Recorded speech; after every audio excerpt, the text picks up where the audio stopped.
ከኢየሱስ ውጪ የዘላለም አባት የተባለ ሌላ አለ ወይ ያልኩህ? አዎ አለ ብለህ አለ። እስኪ ያሳየኝ ቦታ ከኢየሱስ ውጪ የዘላለም አባት የተባለ። ዮሐንስ 17 ላይ ዮሐንስ 17 ላይ ነው። የፈለክበት ቦታ ሄደህ የዘላለም አባት ተብሎ የተጠራ ከኢየሱስ ውጪ ካለ አሳየኝ። ዮሐንስ ምዕራፍ 17 እሺ፣ ዮሐንስ ምዕራፍ 17 ለሌለ እያወቅኸው ጊዜ አይደለም። ወንጌል እኮ በእጃችን አለ። እስቲ ኢማኑኤል በተደጋጋሚ እያየው ነው። የዘላለም አባት ነው። እስቲ እናንብባ።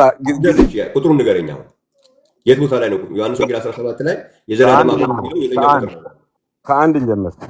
እሺ፣ አንተ ስትደርስ ይኸው የዘላለም አባት የሚለው እዚህ ጋር አለ የሚለውን አሳየኝ። ይኸው ላንብባ። እሺ፣ ኢየሱስ ይላል። ይህንን ተናግሮ ወደ ሰማይ አይኖቹን አነሳና እንዲህ አለ፣ አባት ሆይ።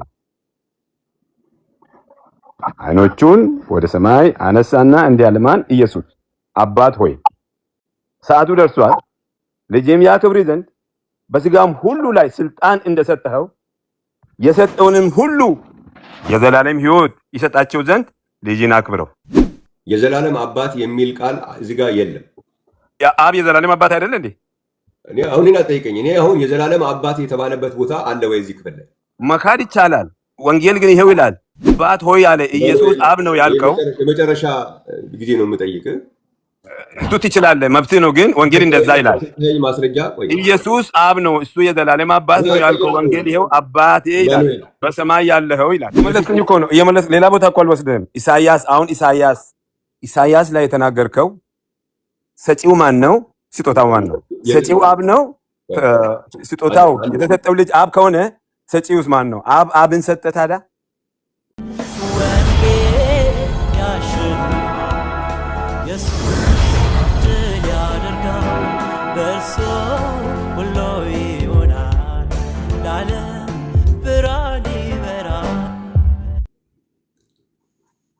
እሺ፣ ኢማኑኤል ሰላም ለሁላችን ይሁን። ጥያቄ አለኝ።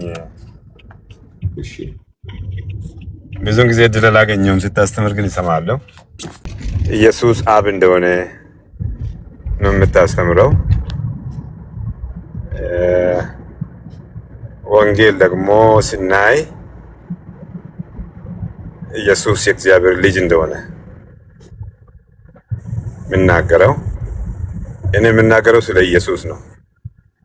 ገብርኤል ስሙንም ኢየሱስ ትይዋለሽ የተወለደው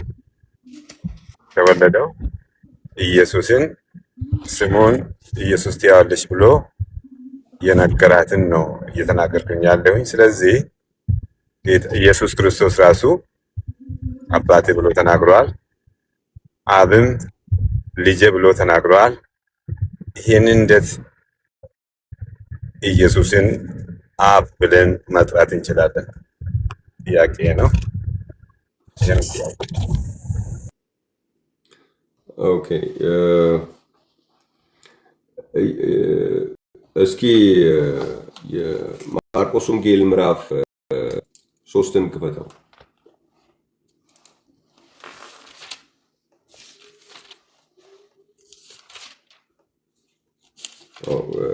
እንትን ነው መሰለኝ ከስልክህ ላይ ነው የምታየው። ያው እንደሱ ከሆነ ለኛ አይሰማንም። ኢማኑኤል ከእንትኑ ላይ ጠፍተሃል። እየሰማኸኝ ከሆነ ከስልክህ ከሆነ ማንበብ የምትፈልገው ከላይቡ ላይ ያጠፋሃል። ኦኬ፣ ይነበባ ምን አለው? የምመቸው ትንሽ ደቂቃ ብቻ ናት። ይመቸኛል። እሺ፣ ማርቆስ ወንጌል ምዕራፍ 3 ላይ ምዕራፍ 3 ቁጥር 11 እየተሰማህ ነው? አዎ፣ እየተሰማኝ ነው። እሺ። እርኩሳን መናፍስትም ባዩት ጊዜ በፊቱ ተደፍተው አንተ የእግዚአብሔር ልጅ ነህ እያሉ ጮሁ ይላል። እርኩሳን መናፍስት እነማን ናቸው? እርኩሳን መናፍስት ናቸው ማለት የእግዚአብሔር ሕዝብ ናቸው? አይደሉም። ነቢያት ናቸው? አይደሉም። ስለዚህ እርኩሳን መናፍስትም እኮ የእግዚአብሔር ልጅ ብለው ያምናሉ። ጥያቄ ኢየሱስ የሚባለው ስሙን ኢየሱስ ትይዋለሽ ብሎ ለዮሴፍም ለማርያምም ሕዝቡን ከኃጢአት ያነጻል የተባለው የእግዚአብሔር ልጅ የአብ ልጅ ነው ይላል ወንጌል። እንዴት እሱን አብ እንላለን? የኔ ጥያቄ። ኦኬ እዚህኛው ላይ እሺ እናገራለሁ። ቅድም ግን ስትናገር እኔ ኢየሱስ የምለው የእግዚአብሔር ልጅ የምለው የሚል ነገር ስለተናገርክ አንተ ብቻ ስትሆን ዲያብሎስም የእግዚአብሔር ልጅ ብሎ ያምናል። አዎ ፍጥረቱ ስለሆነ እዚህ ላይ በአንተና በዲያብሎስ መካከል ምንም ልዩነት የለውም። አብ ነው። እንዴት አብ እንላለን ነው እኔ ጥያቄ። የእግዚአብሔር ልጅ የተባለውን እንዴት አብ እንላለን? እኔ አንተን ዝም ብዬ እንደምሰማህ አንተ ደግሞ ተናግሬ እስክጨርስ ድረስ ስማኝ። እሺ እሰማለሁ። እድል እየሰጠው ነው። ስለዚህ እኔ ኢየሱስን የምለው ላልከው ፓርት ነው እንጂ ለዚህኛው ጥያቄ መልስ እሰጥሃለሁ። ግን እኔ ኢየሱስ የእግዚአብሔር ልጅ ነው ብዬ ማምነው ያልከው አንተ ብቻ አይደለም። ኢየሱስን የእግዚአብሔር ልጅ ብሎ የሚለው አንተ ብቻ ሳትሆን ዲያብሎስም ይላል። ስለ ሌላ ትልቅ ነገር አይደለም ማለት የሆነ ትክክለኛ ለመሆናችን ወይም ደግሞ በእግዚአብሔር ሕዝብ ወገን ለመሆናችን ማስረጃ አይደለም። ወይም ኢየሱስን በትክክል ለማወቃችን ማስረጃ አይሆንም። የእግዚአብሔር ልጅ ብሎ ኢየሱስን ማወቅ ኢየሱስን የእግዚአብሔር ልጅ ብቻ ብለን ከሆነ የምናውቀው ዲያብሎሱም እሱን እውቀት ያውቀዋል። እኛ ግን ከዲያብሎስ በተሻለ ስለ ኢየሱስ የምናውቀው ኢየሱስ ክርስቶስ የእግዚአብሔር ልጅ ብቻ ሳይሆን ራሱ አብም ነው ፖይንቱ። አሁን ወደ አንተ ጥያቄ ልምጣና ኢየሱስ ክርስቶስ የሚለው ስም ከአንቺ የሚወለደው ቅዱስ የእግዚአብሔር ልጅ ብሏልና ለዚህ ኢየሱስ የእግዚአብሔር ልጅ ስም ነው የሚል ነው እኔ የምረዳው። እንዴት አድርገን ኢየሱስ አብ ደግሞ ሊሆን ይችላል? ኦኬ አሁን አንድ ማስረጃ ለመጀመሪያ ልስጥህና ዮሐንስ ወንጌል ምዕራፍ 2 ላይ አሁን አገኘህ መጽሐፍ ቅዱስህን? አዎ አሁን አግኝቼዋለሁ። እሺ ምዕራፍ 2 ቁጥር 19 ላይ ምዕራፍ 2 ቁጥር 19 እስከ 21 አንብበው እስኪ። ኦኬ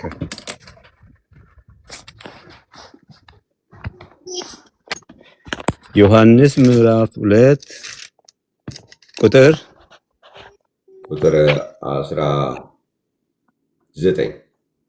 19 ኦኬ ለዛ ነው የምለው። ኢየሱስም መልሶ ይህንን ቤተ መቅደስ አፍርሱት፣ በሶስተኛውም ቀን አስነሳዋለሁ አላቸው። ስለዚህ አይሁድ ይህ ቤተ መቅደስ ከ46 ዓመት ጀምሮ ይሰራ ነበር፣ አንተስ በሶስት ቀን ታነሳዋለህ አሉት። እርሱ ግን ስለ ሰውነቱ ቤተ መቅደስ ይል ነበር። እሺ አመሰግናለሁ። አሁን በዚህ ክፍል ላይ ኢየሱስ የሚለው ስም ተጠቅሷል አይደለም? ቁጥር 19 ላይ አዎ። እና ይሄ ኢየሱስ የሚለው ስም የሚፈርሰው ቤተ መቅደስ ስም ነው ወይስ ያስነሽው ስም ነው? በዚህ ቦታ ላይ ያስነሽው ስም ነው። የሚፈርሰው ሰውነትስ ማን ነው ስሙ? ቤተ መቅደስ እኮ ነው። ይሄንን ቤተ መቅደስ አፍርሱት እኮ ነው ያለው። ምንድነው ያ ቤተ መቅደስ? አላውቅም። እስቲ አስረዱ። እሱ ቤተ መቅደስ ቁጥር 21 ላይ ስታነበው ምን ይላል መሰለህ? ሰዎቹ ይህን ቤተ መቅደስ አፍርሱ በሶስት ቀን አነሳዋለሁ ሲላቸው ቁጥር 20 ላይ ስለዚህ አይሁድ ይህ ቤተ መቅደስ ከ46 ዓመት ጀምሮ ይሰራ ነበር፣ አንተስ በሶስት ቀን ታነሳዋለህን አሉት። እርሱ ግን ስለ ሰውነቱ ቤተ መቅደስ ይል ነበር። ማን ነው? ኢየሱስ ነው ስለ ቤተ መቅደሱ የተናገረው። ያ ኦኬ። ስለምኑ ቤተ መቅደስ ነበር ይናገር የነበረው እሱ ስለ አካሉ ቤተ መቅደስ። ኤግዛክትሊ። ስለዚህ ያ ኢየሱስ የሚለው ስም ይህን ቤተ መቅደስ አፍርሱት ሲል ስለምኑ እየተናገረ ነበረ? ስለ አካሉ። ስለ አካሉ ማን ነው የሚናገረው? ኢየሱስ።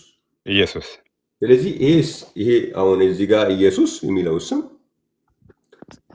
ስለ የሚፈርሰው ቤተ መቅደስ የሰውነቱ ቤተ መቅደስ ብቻ ነው ይሄ ስም ወይስ ይህን ቤተ መቅደስ ያስነሳዋል የሚለውም ስም ነው? ራሱ ኢየሱስ የተናገረው ስለ ራሱ አካል ነው። ኢየሱስ ራሱ የሚናገረው ስለ ራሱ ነው የሚናገረው። ኦኬ። ስለ ራሱ ስለሚፈርሰው ሰውነት ብቻ ሳይሆን እንደገና ደግሞ ያንን የሚፈርሰውን ወይም ደግሞ የሚሞተውን ሰውነት የሚያስነሳው ደግሞ ማን ነው ብሎ ተናገረ? አስነሳዋለሁ አለ እኮ ራሱ። ስለዚህ አስነሹም ራሱ ነው ማለት ነው። ስለዚህ ኢየሱስ ክርስቶስ የሰውነቱ ስም ብቻ ሳይሆን ወይም የሚፈርሰው ቤተ መቅደስ ብቻ ሳይሆን ያስነሹም ስም ነው። ራሱ ኢየሱስ በአካል ሰው የሆነው ኢየሱስ ራሱ እኔ ብሎ የሚናገረው ኢየሱስ ስለ ራሱ ነው የሚናገረው። ስለ ራሱ ሲናገር ሁለት ነገር ተናገረ። አንድ የሚፈርስ ቤተ መቅደስ ነኝ፣ ሁለት ያ የፈረሰውንም ደግሞ ማስነሳው ምን ነኝ ብሎ ተናገረ። ኢየሱስ ቤተ መቅደስ ነው እንዴ? ነው ስለ ራሱ አካል ነው የሚያወራው እኮ። ስለ የራሱ አካል ነው ኢየሱስ የራሱ አካል። ኢየሱስ ቤተ መቅደስ ነው ካል ሌላ ትርጉም ይሰጠዋል። ስለ ራሱ አካል ይናገራል ካል ትክክለኛ ኢየሱስ እየተናገረ ያለውን ነው የምንናገረው እኮ። እሱ ነው እኮ ኢየሱስ የሚለው የራሱ የአካሉም ስም ነው። እንደገና ደግሞ አካሉን የሚያስነሳው ያስነሹም ስም አነሳዋለሁ ያለውም ራሱ ነው። አሁን እዚህ ላይ ሁለት ቦታ እንዴት እንከፍለዋለን? ራሱ ስለ ራሱ የተናገረውን እንዴት ሌላኛውን አካል አስነሺ፣ ሌላኛውን ደግሞ ቤተ መቅደስ ማለት እንችላለን? ራሱ ስለ ራሱ የተናገረው ስለ ራሱ ብለን ተግባባን አይደል? ስለ ራሱ ከተናገረ እንዴት ያኛውን በሁለት ቦታ ሌላው አካሉ ቤተ መቅደስ ሌላው አካሉ ደግሞ አስነሺ ብለን እንዴት መክፈል እንችላለን? እሱ ስለ ራሱ ስለተናገረ ሰውነቱን ያስነሳው ምንድን ነው? እሺ የሚፈርሰው ሰውነቱ መሆኑን አውቀናል አይደለም? የሚፈርሰው ሲል የሚሰቀለው ማለቱን አይደል? በዚህ ነው ገባባለን። የሚሰቀለው የሚደማው የሚንከራተተው ያው አካሉ ነው። ተሴም ኢየሱስ ስለ ራሱ የተናገረው ነው እኮ። አስነሳዋለሁ ያለው ስለተንከራተተ ነው የሚያስነሳው። በስጋ እኮ ነው የተነሳው። በመንፈስ ሞት አይደል በስጋ ተነሳው። ስማኝ በደንብ ጥያቄ በደንብ ስማኝ። አስነሳዋለሁ የሚለው መንከራተቱን ለመግለጽ ነው። የዛኛውን ፓርት ነው የተናገረው። በሶስት ቀን አነሳዋለሁ የሚለው 3 ቀን ስለተንከራተተ ነው አላልኩም። እንደዛ ምንድን ነው ታዲያ? 3 ቀን አላልኩም እኔ። አይ ተጽፏል እዚህ ጋር ማለት ያው 3 ቀን አላልኩም። ስለ ራሱ ነው የተናገረው ነው የኔ ፖይንት። ስለ ራሱ ከተናገረ እኔ ነገር ስማኝ። አንተ ይሄ አፈርሰዋለሁ የሚለው መንከራተቱን ለመግለጽ ነው አልከኝ። መፍረስ የሚለው ነገር መንከራተቱን ለመግለጽ ነው አልከኝ። አሁን እዚህ ቦታ ላይ እኮ በ3 ቀን ምን አደርገዋለሁ ነው የሚለው፣ አስነሳዋለሁ ነው የሚለው። ስለዚህ በ3 ቀን የሚያስነሳው ከተንከራተተበት ነው የሚያስነሳው።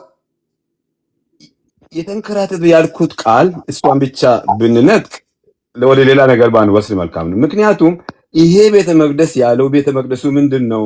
የተሰቃየው የተንከራተተው ነው ቤተ መቅደሱ ራሱ ስጋው አይደል? ይቀራል። አሁን ከመንከራተትና ከስቃዩ ነው የሚያስነሳው በ3ኛው ቀን እሱን ነው አስነሳዋለሁ ያለው። ይሄን ዋጋ የከፈለው ማንነቱ ነው፣ አካሉ ነው። ከመንከራተቱ ነው የሚያስነሳው አይደለም፣ ከሞት ነው የሚያስነሳው። ግደሉታል አይደል? ገደሉታል፣ ሞቷል። ስለዚህ በ3ኛ እዚህ ጋር ያለው ነገር አሁን ኢየሱስ ክርስቶስ መሰቃየቱ መንከራተቱ ምን ያልከው ሁሉ እውነት ነው። ግን ይሄ እዚህ ቦታ ላይ ያለው ግን በ3ኛው ቀን አስነሳዋለሁ የሚለው ፓርት ስለ መንከራተት ወይም ስለ ሌላ ጉዳይ ሳይሆን ስለ ሞቱም ያወራል። ያ ኦኬ። ስለዚህ የሞተው ሰውነት ነው ያስነሳው? የሞተው ኢየሱስ ነው። ሰውነቱ አለ እኮ ስለ ሰውነቱ ቤተ መቅደስ አለ። አዎ፣ ግን የሞተው ማንን ነው የምንለው እኛ? ለያኔ ለአይሁዳውያን ነው የተናገራቸው በቤተ መቅደሱ እያስመሰለ። ግን እኛ ዛሬ የሞተው ኢየሱስ ነው የምንለው ወይስ የሞተው ቤተ መቅደሱ ነው የምንለው? ቤተ መቅደሱ ነው። አንተ ስለ ኢየሱስ ስታውቅ ኢየሱስ ማለት ሰውነት ብቻ ነው አላልኩም እኔ። ታዲያ ያልኩት ዋናው ኢማኑኤል የሞተው ሰውነቱ መሆኑን አውቀናል። አዎ፣ ያን ሰውነቱን ያስነሳው ታዲያ ምንድን ነው? ኦኬ፣ ወደ ጥያቄ እስቲ ግልጽ ላድርግ ጥያቄን። ቆይ ይሄንን ጨርስ። እዚህ ጋር ሌላ ታሳለ በመንፈሱ ነው ያስነሳው። በጣም ጥሩ። ስለዚህ ኢየሱስ ክርስቶስ ኢየሱስ ስትል የሚሞት ሰውነት አለ፣ ሰውነቱን የሚያስነሳ ደግሞ ምን አለ? መንፈስ አለ። ሞቶ የሚያስነሳ የሚሞት ብቻ ሳይሆን ሞቶ የሚነሳ እኮ መንፈስ አለ። መንፈሱም ሞቶ ነበረ አይደለም? ሞቼ ነበርኩ ተነሳው አለ፣ ራሱ ተናገረ። ይሄው ሞቼ ነበርኩ። አሁን ስጋዬ ሞቶ ሌላ ፓርቲ ሞቶ እኔ ያስነሳው ሳይሆን እኔው ሞቼ ነበርኩ፣ ይሄው ሕያው ነኝ አለ እኮ። እኔው ሞቼ ነበርኩ ሲል የሞተው ወይም በዚህ ክፍል ላይ ፈረሰ የምንለው ቤተ መቅደስ ስለምኑ ነው? ስለ መንፈሱም ነው ሰውነቱ ነው ሞተ ወይም ፈረሰ የምንለው? ኢየሱስ ራሱ። ኢየሱስ ምኑ ነው ቤተ መቅደስ የተባለው? ምንና ምን የለውም። ኢየሱስ እኮ ነው ጥያቄ። ኢየሱስ ራሱ እኔ ብሎ የተናገረው ሞቼ እነሳለሁ ያለው አሳልፎ ይሰጠኛል ብሎ ለደቀ መዛሙርቱ ቀደም ብሎ ሳይሞት የተናገረው ራሱ ሞተ። ኢየሱስ ሞቶ ተነሳ ይላል። አሁን እዚህ ላይ አካሉ ሌላ የሞተው ሌላ መንፈሱ ሌላ ካል መከፋፈላችን ነው። የሞተውን ስጋውንና የተነሳ አልከፋፈልንም እኮ ኢማኑኤል። አሁን አንተ ነህ እኮ እንትን የምታደርገው እንጂ እኔ አልከፋፈልንም። እሺ የሞተው መንፈሱም ነው ሰውነቱም ነው ብለን እንበል። ኢየሱስ ሞቶ ከሞት ተነሳ ይላል ወንጌል። ኢማኑኤል አሁን እንደዚህ አይነት ዝም ብሎ በድርቅና መንገድ የምንሄድ ከሆነ እዚህ ጋር እናቆመዋለን። ምክንያቱም አንዴ መንፈሱ ነው ትለኛለህ ያስነሳው፣ አንድ ጊዜ ደግሞ ቤተ መቅደስ ሰውነቱ ነው ትለኛለህ። የተሳሳቱበት ቦታ አይልም በወንጌል ከተነጋገርን ማለት ነው። አንዴ ኢማኑኤል አሁን እኮ አንተ ነበርክ እኮ መንፈሱ ነው ያስነሳው በመንፈስ ነው ብለኸኝ አልነበረ? ማንን ነው በመንፈሱ አስነስቶታል ያልከኝ? ማንን ነው? አሁን ስጋውን ያልከው።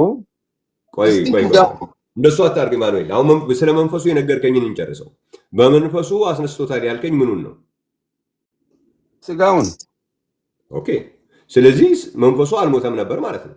አልሞተም እንዴ? አልሞተም። ስጋ መንፈሱ አልሞተም። ኦኬ። ስለዚህ ኢየሱስ ስትል ግን መንፈሱንም ሰውነቱም ኢየሱስ ነው። የስ። ስለዚህ ኢየሱስ የሚለው ስም የሰውነቱ ስም ብቻ ሳይሆን የመንፈሱም ስም ነው። ኢየሱስ ስትል ኦኬ። ስለዚህ ይሄ መንፈሱ ደግሞ አሁን አነሳዋለሁ ያለው ያስነሳው ማን ይባላል? በገላትያ መጽሐፍ ምዕራፍ 1 ቁጥር 1 ላይ ኢየሱስን ከሙታን ያስነሳው ማን ይባላል? ያ መንፈስ ገላትያ ምዕራፍ 1 ቁጥር 1 ላይ አንብበው እስኪ።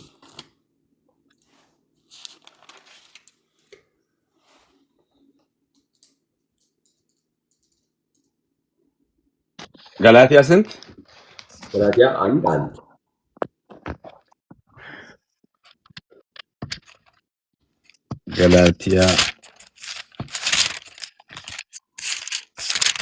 ገላትያ 1:1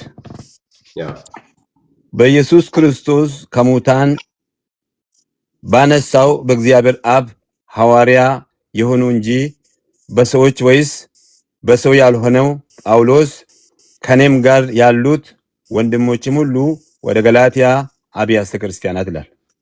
እዚህ ከሙታን ያስነሳው ማን ነው የሚለው እዚህ ቦታ ላይ ከሙታን የእግዚአብሔር አብ እዚህ ከሙታን ያስነሳው ማን ነው የሚባለው? እግዚአብሔር አብ። እዚህ ቦታ የምናገረው አብ ከሙታን ኢየሱስን አስነሳ ሳይሆን ጳውሎስ ለገላትያ ሰዎች በጻፈበት ደብዳቤ ላይ እንደ ሰላምታ በመግቢያ ላይ የጻፈው መልእክት ነው። ስለዚህ አሁን አብ ያስነሳው ብለን ፒክ ወርዶችን ፒክ ካደረግ ብዙ ከትርጉሙ ውጭ የሆኑ ነገሮች ይኖራሉ። ስለዚህ አሁን እኔ በዚህ ላይ ሌላ ጥቅስ የምደግፍ ጥቅስ ብሰጠኝ ነው ደስ የሚለኝ ከዚህኛው ይልቅ። ምክንያቱም አሁን ሰላምታ ነው ለገላትያ ሰዎች ጳውሎስ እዚህ ላይ በመግቢያው ላይ አብ ኢየሱስ ክርስቶስን አስነሳ ሳይሆን በዚህ ቦታ ላይ በእግዚአብሔር አብ ባስነሳው በእግዚአብሔር አብ ብሎ የተናገረው ከሙታን በእግዚአብሔር በኢየሱስ ክርስቶስ ከሙታን ባስነሳው በእግዚአብሔር አብ ያለው።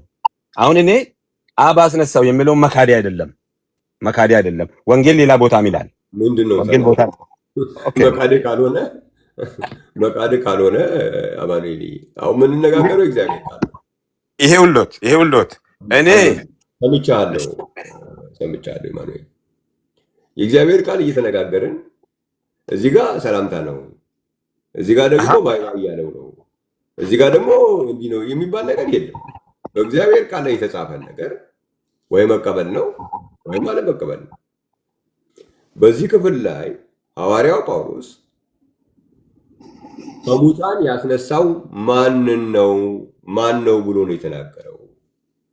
አብ ክርስቶስን ከሙታን ያስነሳው ማን ይባላል? በገላትያ 1:1 መሰረት ማን ነው የምትለው ንገረኛ አንተ። እኔ እንደዛ አልኩኝ። ምን አልክ አንተ? እኔ ጳውሎስ የተናገረው በዚህ ቦታ የኔ ቅድም የተናገርኩት ማለት ነው ለገላትያ ሰዎች መልእክት እንደዚህ ነው የምናደርገው። ኢማኑኤል የተጻፈው ለማን ነው የሚለው አይደለም ጥያቄ። በዛ ኮንቴክስት የተጻፈው ለማን ነው ብለህ ኖሮ ቆይ ኢማኑኤል እንደዚህ ማለት ይሆናል። የተጻፈው ለማን ነው ብለህ ለገላትያ ወይ ለኤፌሶን ያልከ እኔ የተጻፈው ለማን ነው የሚል ጥያቄ አልጠየኩም። ስለዚህ ኦነስት መሆን ያስፈልጋል። ውይይት ለማድረግ ጥያቄ ምን ነበር ጥያቄ? ስለዚህ የጠየቁ ሐዋርያው ጳውሎስ በዚህ ክፍል ላይ ሰላምታ እያቀረበላቸው ሰላምታ ነው ወይስ አይደለም የሚል ጥያቄ አልጠየቁ። ስለዚህ ያልጠየቁን ነገር በማውራት ጊዜውን ማባከኑ ምንም ጥቅም የለውም። በተለይ ደግሞ ሌሎችም ጥያቄዎች ስላሉ አንዴ ልጨርስ። ሌሎችም ጥያቄዎች ስላሉ እድል መስጠትም ስላለብኝ እንደዚህ አይነቱን ነገር ሌላ ትርፍ ጊዜ ሲኖረኝ በዛን ልናደርግ እንችላለን። አሁን በእንደዚህ አይነት ቦታ ላይ ግን ሰላምታ ጉዳይም አይደለም ጥያቄው፣ ለማን ነው የተጻፈውም አይደለም ጥያቄ። እዚህ ቦታ ክርስቶስን አስነሳው ብሎ ሐዋርያው ጳውሎስ ማን ነው ክርስቶስን አስነስቶታል ብሎ እዚህ ጋር ሐዋርያው ጳውሎስ የተናገረው ማንን ነው ጥያቄ? እግዚአብሔር አብ። ስለዚህ ያ የሞተውን አስነስቶታል ብሎ መጽሐፍ ቅዱስ የሚነግረን ማን ነው? እግዚአብሔር አብ። ኦኬ ቅድም አንተ መንፈስ ያልከው ማለት ነው። እዛ ቦታ ኢየሱስ ራሱ እኮ ነው ሁለት። አሁን ወንጌል የምንሰብከው የምናምነው ወንጌል ኢየሱስ ክርስቶስ አስነሳለሁ በሶስተኛ ቀን ያለውን ወንጌል ብል አብም አስነሳው ወንጌል ካለ አንቀበልም።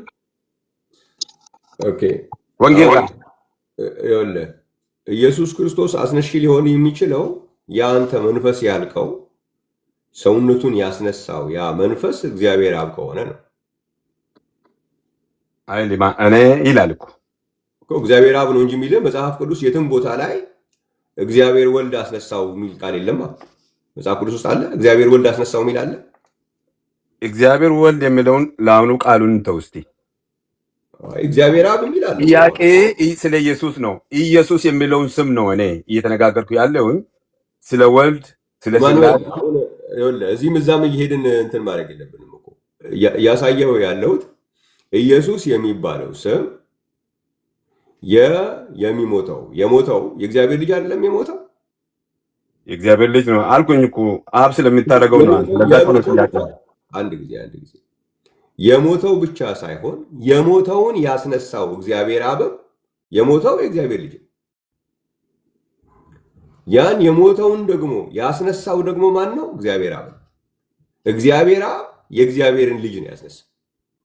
ኦኬ በዚህ ላይ አሁን ቅድም እንደነገርኩ አሁን አንዴ ልጨርስ። እሺ ይሄ ኢየሱስ የሚለው ስም ግን የሞተው ብቻ ሳይሆን ያስነሽውም ስም ነው። ምክንያቱም ኢየሱስ ነው የሚለው። ይህም ቤተ መቅደስ አፍርሱት ያለው ማን ነው? ኢየሱስ የተባለው ስሙ። በሶስተኛው ቀን አነሳዋለሁ ያስነሽውም ስም ማን ነው የተባለው? ኢየሱስ ነው የተባለው። ስለዚህ ኢየሱስ የሚለው ስም የወልድ ብቻ የሞተው ብቻ ሳይሆን የሞተውን አስነስቶታል የተባለው እግዚአብሔር አብ ኢየሱስ ተብሏል። ያስነሽውም ስም ነው ኢየሱስ እንጂ የተነሽው ስም ብቻ አይደለም። ይሄ አንደኛው ልታየው የሚገባ ነገር ነው። ሁለተኛ በኢሳይያስ መጽሐፍ ምዕራፍ 9 ላይ ምዕራፍ 9 ቁጥር 6 ላይ ኢየሱስ ክርስቶስ ልጅ ብቻ ሳይሆን ኃያል አምላክ ነው ወይም አብ ነው። ኢሳይያስ ምዕራፍ 9 ቁጥር 6 ላይ ሕፃን ተወልዶልናል ወንድ ልጅም ተሰጥቶናል ይላል።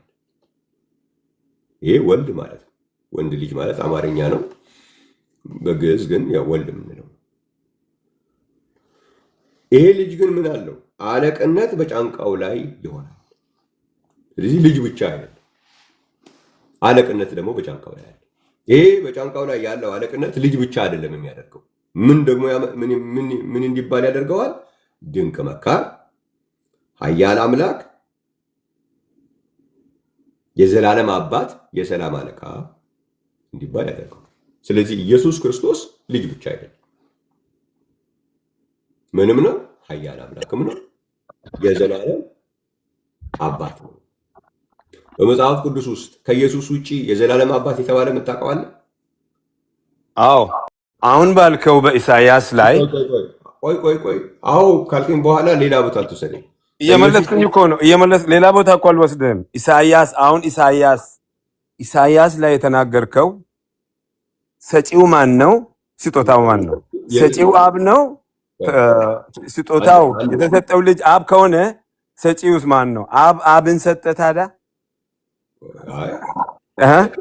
ሰጪውማ አብ ነው። የተሰጠው ልጅ ነው ብለናል እኮ። አብ ሰጠናል። አባት አልክ። የተሰጠው ልጁ ኢሳይያስ የተናገረው አብ ነው ያልከው፣ አባት ነው ያልከው አላልኩም።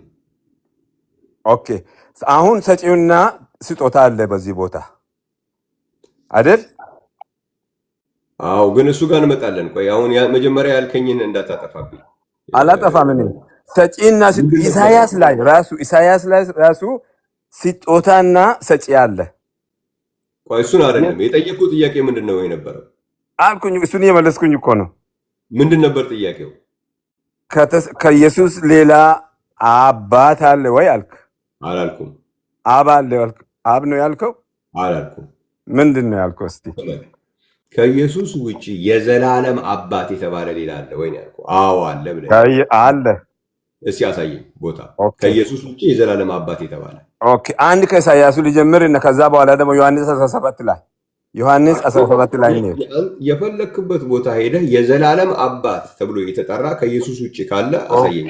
ኦኬ ዮሐንስ ምዕራፍ 17። እሺ ዮሐንስ ምዕራፍ 17 ያ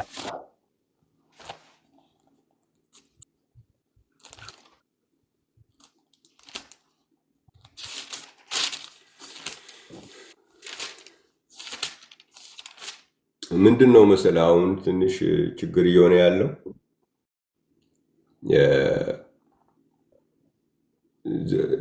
እንደሌለ እያወቅከው ጊዜ አይደለም። ወንጌል እኮ በእጃችን አለ። እስቲ ኢማኑኤል በተደጋጋሚ እያየው ነው የዘላለም አባት ነው። እስቲ እናንብባ ጊዜ።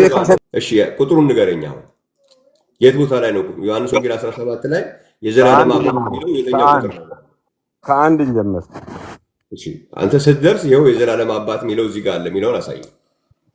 ይኸው ላንብባ። እሺ ኢየሱስ ይምላል ይህንን ተናግሮ ወደ ሰማይ አይኖቹን አነሳና እንዲህ አለ፣ አባት ሆይ። አይኖቹን ወደ ሰማይ አነሳና እንዲህ አለ። ማን? ኢየሱስ። አባት ሆይ ሰዓቱ ደርሷል፣ ልጅም ያክብር ዘንድ በስጋም ሁሉ ላይ ስልጣን እንደሰጠኸው የሰጠውንም ሁሉ የዘላለም ሕይወት ይሰጣቸው ዘንድ ልጅን አክብረው። እውነተኛ አምላክ ብቻ የሆንክ አንተን የላከውን ኢየሱስ ክርስቶስን ያውቁ ዘንድ ይህች የዘላለም ሕይወት ናት ይላል። ኢየሱስ ኢማኑኤል ጊዜን እየፈጀ ነው።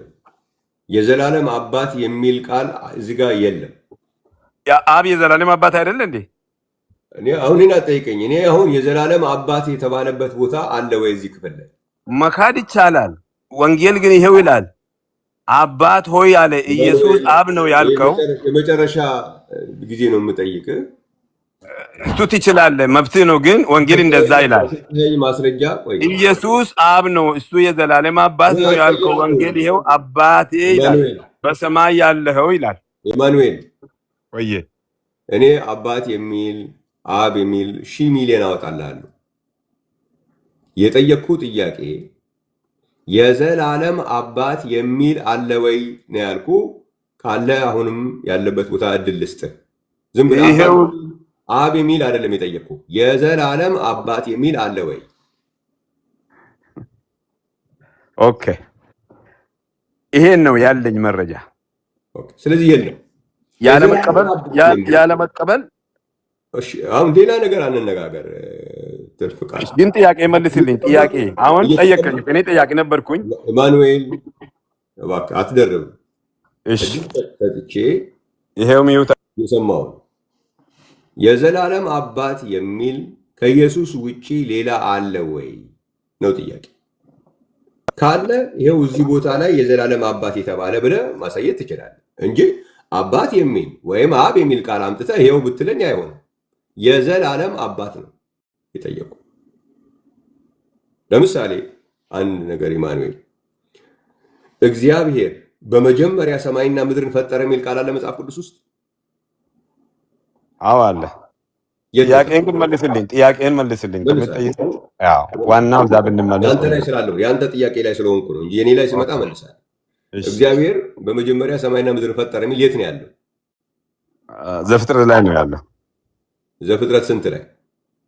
አንድ በቃ ሲሄድ እዛ ጋር እግዚአብሔር መላእክትንና ሰው ፈጠረ የሚል ባይ ግን መልሴ አይደለም።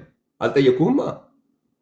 እኔ የጠየቅኩ እግዚአብሔር በመጀመሪያ ሰማይና ምድርን ፈጠረ የሚል አለ ወይ?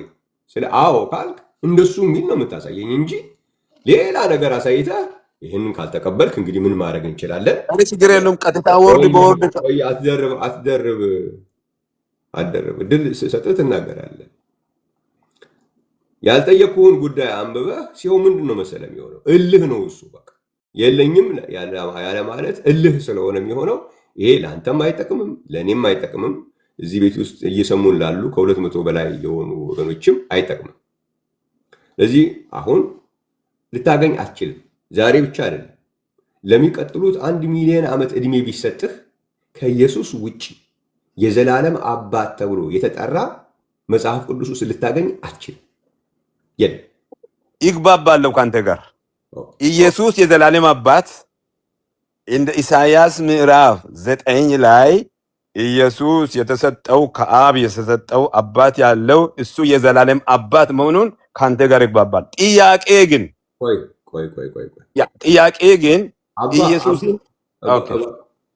አሁን ያልተባለ ነገር አሁን መጀመሪያ ያልከኝ የዘላለም አባት የሚባል ከኢየሱስ ውጪ አለ ወይ? ስለ አዎ አለ አልክ። አዎ አባት አለ። አዎ የዘላለም አባት አብ አለን። ከዚህ በላይ እንትናናረክ አም ሶሪ። ምክንያቱም በቃ ችግር የለውም። አዎ ባህሪያችን ስለሆነ ምንም ችግር የለውም። ልምድ አለኝ። እኔ ልምድ ስላለኝ ጥያቄን ትተህ ወደ ሌላ አቅጣጫ ጥያቄ ኢየሱስ የእግዚአብሔር ልጅ ነው። አንድ ጊዜ የምንነጋገረው ኦነስት የሆነ ነገር እየተነጋገርን ከቀጠል እድል እሰጥሃለሁ። አለዛ ሌሎችም ሰዎች ስላሉ ለእነሱ እድል መስጠት አለብኝ። የዘላለም አባት የሚል የለም። ካለ እድል ሰጥቻለሁ፣ ከሌለ የለም በለኝና እንቀጥላለን እንጂ ዝም ብለህ የዘላለም አባት የሚል አለ ወይ ስለ የለኝም ማስረጃው ላለ ማለት አለ እያልከኝ ከዛ ሄደ አብ የሚል አባት የሚል ብታሳየኝ አይሆንም። ጥያቄ አብ የሚል አለ ወይ መጽሐፍ ቅዱስ ውስጥ አይደለም ያልኩህ፣ ወይም አባት የሚል አለ ወይ አይደለም ጥያቄ። የዘላለም አባት የሚባል ከኢየሱስ ውጪ ሌላ በመጽሐፍ ቅዱስ ውስጥ አለ ወይ? ሲምፕል። አሁንም አለ የሚለው ፖይንት ላይ ከሆንክ ያለው አሳየኝ። እስቲ ጥያቄ መልስልኝ። ቆይ ይህን ጨርሰው መጨረሻ ጥያቄ ይመለስልኝ። መጀመሪያ የኔ ጥያቄ ይመለስልኝ። ወይ እንደዛማ አሁን አትልም ኢማኑኤል። ይሄ አሁን የጀመርነው ላይ ያለው ተግባባን። አታቋርጥ። እዚህኛው ላይ ያለውን ፖይንት ላይ እንጨርሰው። የዘላለም አባት የሚባል ከኢየሱስ ውጪ አለ ብለህ ነበረ የተጻፈ። የት ቦታ ላይ አለ? ዮሐንስ 17 ላይ አላገኘንም። ሌላ ቦታ አለ? አባት ማለት ማለት ነው። እስቲ ጠይቀኝ። አባት ማለት ማለት ነው፣ ግለጽልኝ እስቲ። ጥያቄ ምናልባት አባት ማለት ማለት ነው። ይሄ መጨረሻ ነገር ነው ኢማኑኤል። አሁን እኔ አባት ማለት ምን ማለት አይደለም ጥያቄው።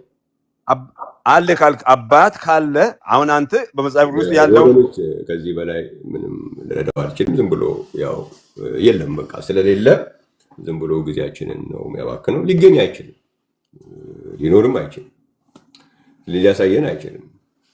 ከኢየሱስ ውጪ የዘላለም አባት የተባለ የለም።